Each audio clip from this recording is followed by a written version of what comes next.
नमस्कार दोस्तों, आज की कहानी है माँ की आखिरी इच्छा।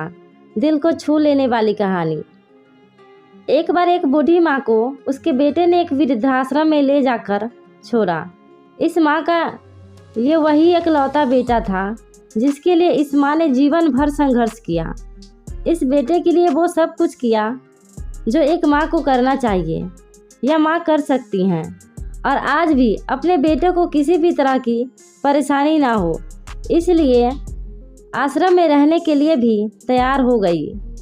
वृद्धाश्रम में रह रही माँ हमेशा अपने बेटे को याद करती, मगर बेटा केवल साल में एक बार उसको मिलने जाता या फिर फ़ोन पर बात कर लेता।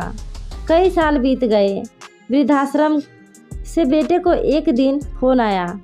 उन्होंने कहा, बेटा जल्दी से आश्रम आके अपनी माँ से मिल लो, वो बहुत सीरियस है।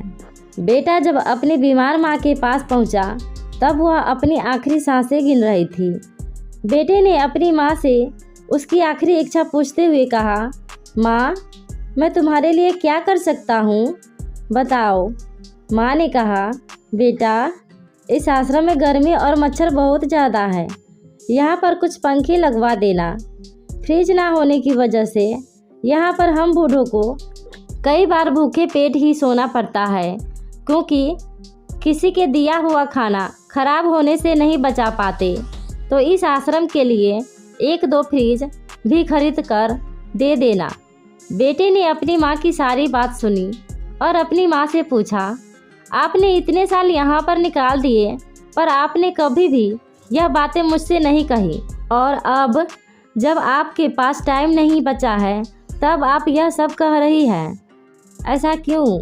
माँ ने बेटे को जवाब देते हुए कहा, बेटा मैंने गर्मी, भूख और पीड़ा सहन कर ली, लेकिन मुझे पता है जब तेरे बच्चे तुझे यहाँ पर छोड़कर जाएंगे तब तू यह सब सहन नहीं कर पाएगा। इसलिए तेरी सुविधा के लिए मैं तुझे यह सब लगाने के लिए कह रही हूँ। दोस्तों, ये कहानी कैसी लगी नीचे कमेंट करके हमें ज़रूर बताएं। अगर आपको यह कहानी पसंद आई हो तो अपने दोस्तों के साथ ज़रूर शेयर करें। धन्यवाद।